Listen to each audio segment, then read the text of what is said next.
Merci, thank you. Bonjour, good day. I want to touch on two things today. First off, yesterday I asked a question directly to the Prime Minister, and I said, we need to improve paid sick leave. We know that it will save lives. And he came back with some jibber jabber about jurisdiction. I just want to point out something. There is already a federal paid sick leave program. The problem is it just doesn't work. Crazy idea. Let's make it work and we can save lives. That's all we're saying. The experts agree this would literally save lives.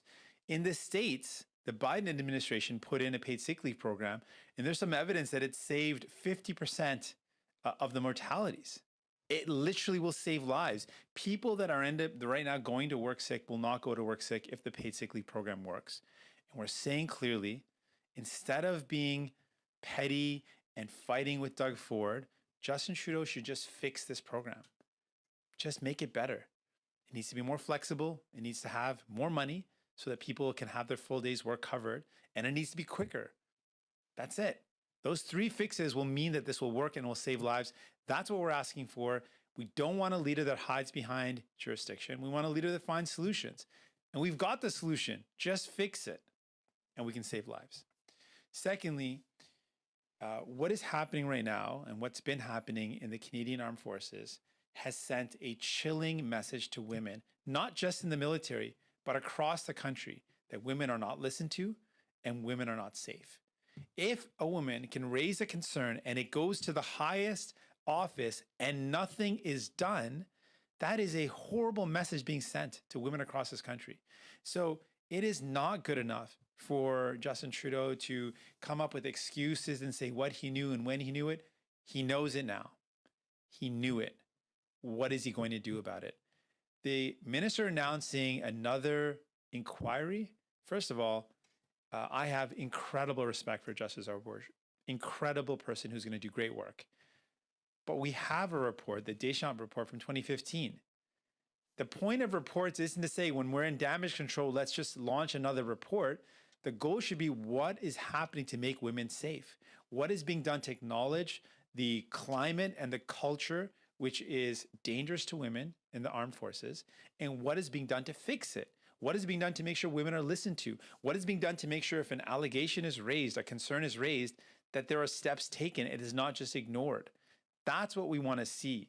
We don't need another inquiry. We need action from this government, from Justin Trudeau, to tell us what he's going to do to make women safer. It is vital that that happens now. That is what we want. Donc, je veux soulever deux enjeux. Premièrement, je veux toucher l'enjeu d'un programme de congé des maladies payées. J'ai posé les questions hier au Premier ministre. J'ai dit qu'on doit améliorer le programme qui existe. Elle a donné une réponse en touchant les juridictions. Et effectivement, c'est une réponse qui n'a aucun sens. Parce qu'on a déjà un programme, mais le programme ne fonctionne pas.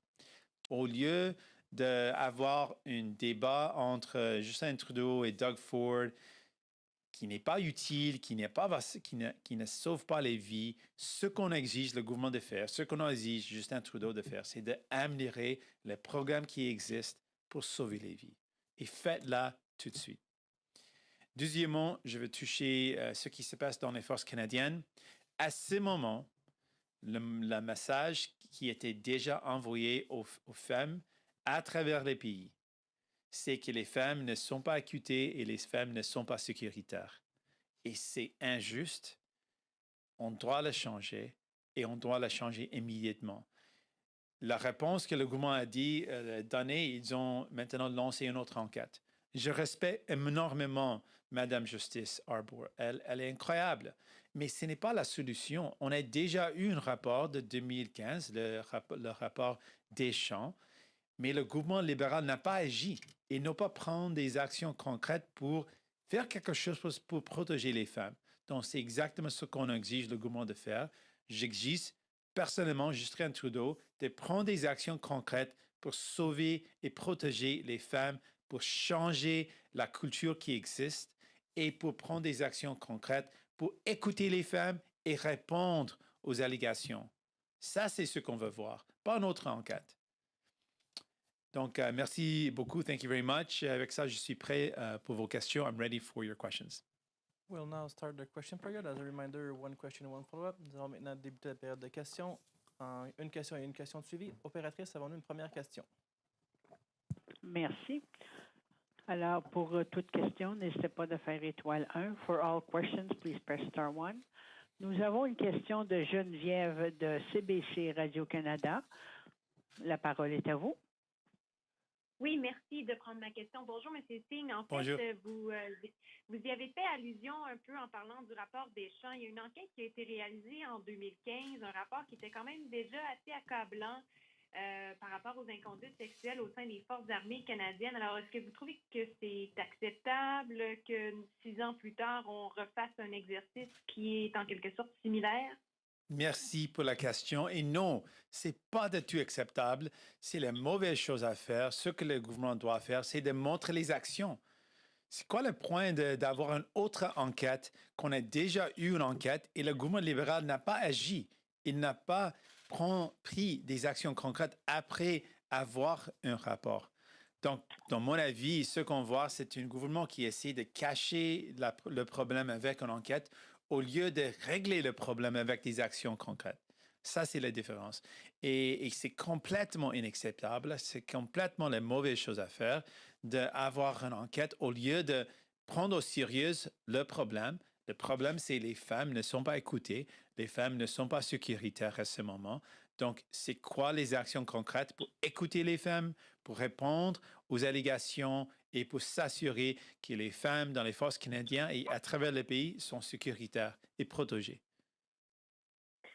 Très bien. Alors, si je peux me permettre en relance, si le NPD formait le gouvernement, qu'est-ce que vous feriez, vous?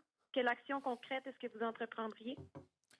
Premièrement, on doit avoir une approche systématique où n'importe quelle allégation soulevée, on doit agir immédiatement. On doit avoir des actions concrètes. On doit poursuivre les allégations. On doit avoir une indépendance avec la façon de soulever les questions, les allégations. On doit avoir une façon de le faire. On doit changer le climat qui encourage, par rapport au rapport de 2015, il y a un climat qui existe dans les forces canadiennes qui est négatif pour les femmes, qui permet un climat de harcèlement sexuel ou inconduite sexuelle. Donc, on doit admettre qu'il y a un tel climat, un tel environnement, et on doit rapidement et continuellement faire face à ce climat qui existe. Et si j'étais Premier ministre, c'est exactement ce que je vais faire. Merci, opératrice. Prochaine question. Merci. Thank you. De nouveau, n'hésitez pas de faire étoile 1 pour toute question. Peut-être que j'aurais dit Please. quand je serai Premier ministre. C'est exactement ce que je vais faire. If you have a question or comment, please press star 1 on your telephone keypad.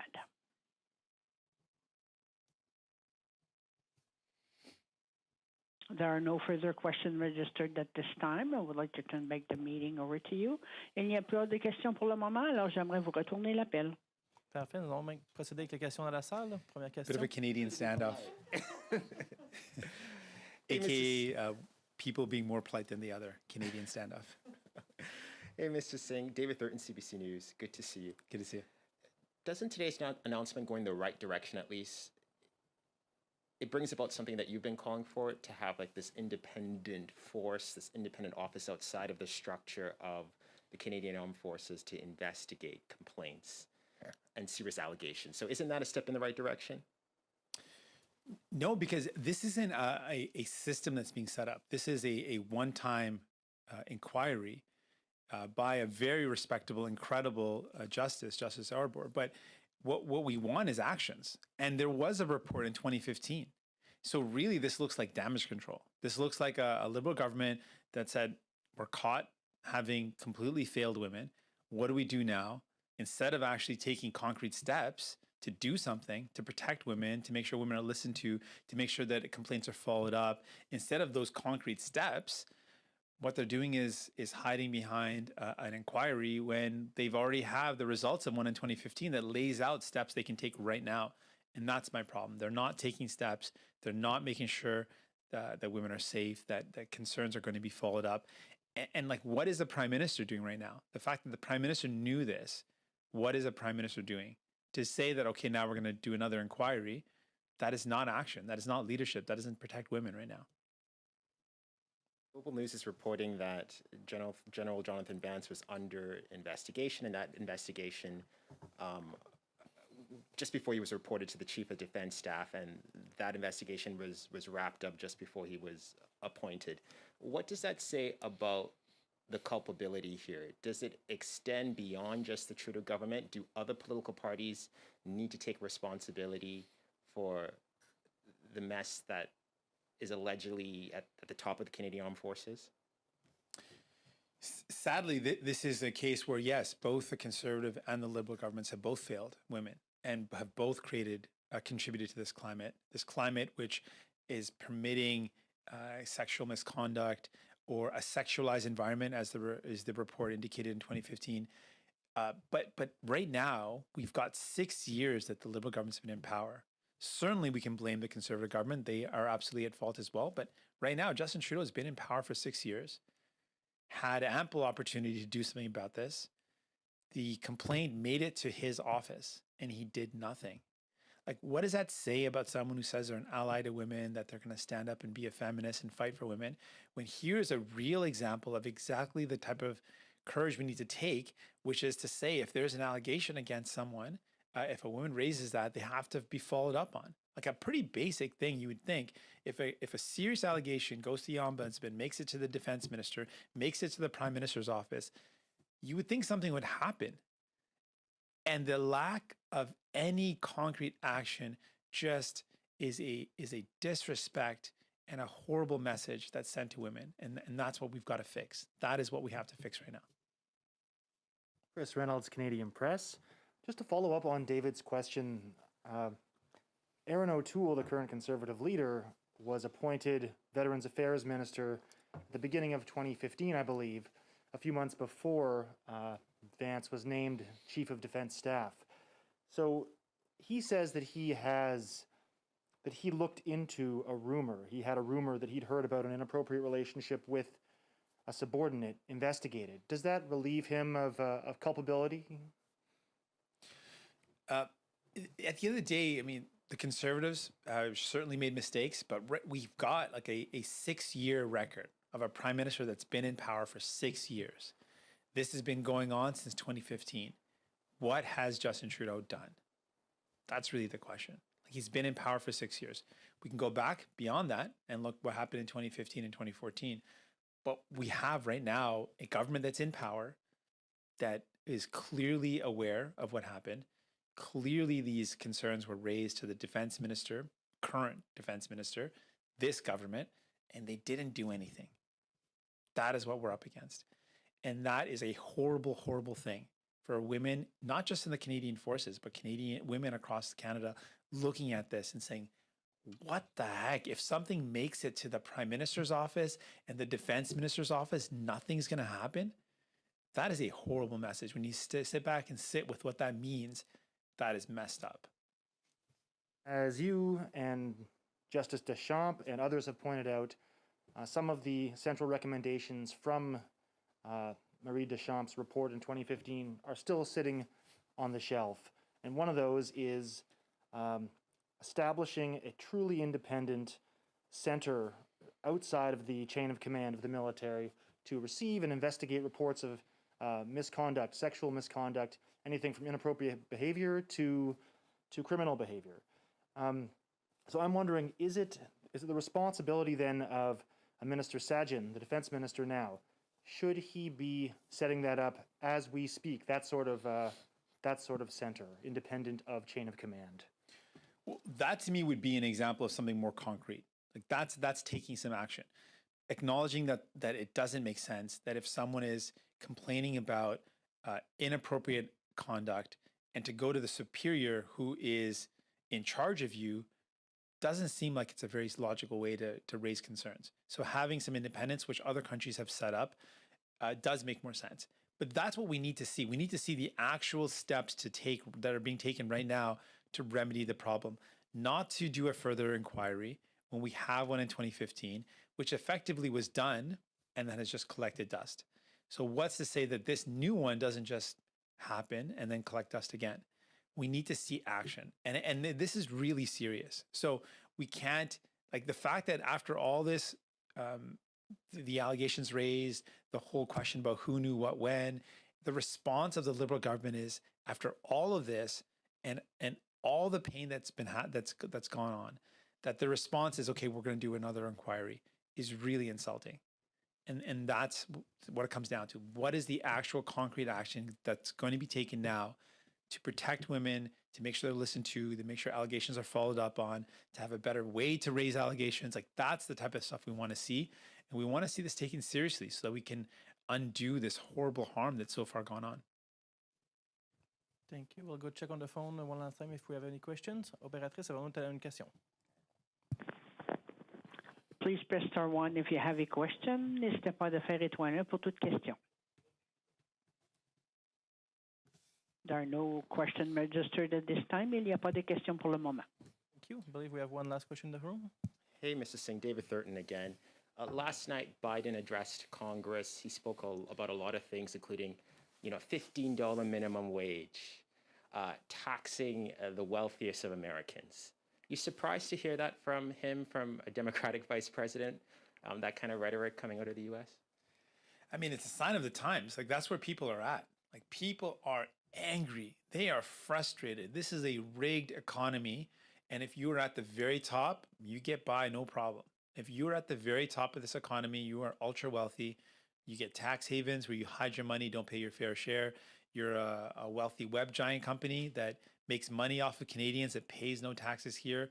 People are frustrated with that. They see their lives and that they are struggling to get by, but the ultra rich continue to get wealthier.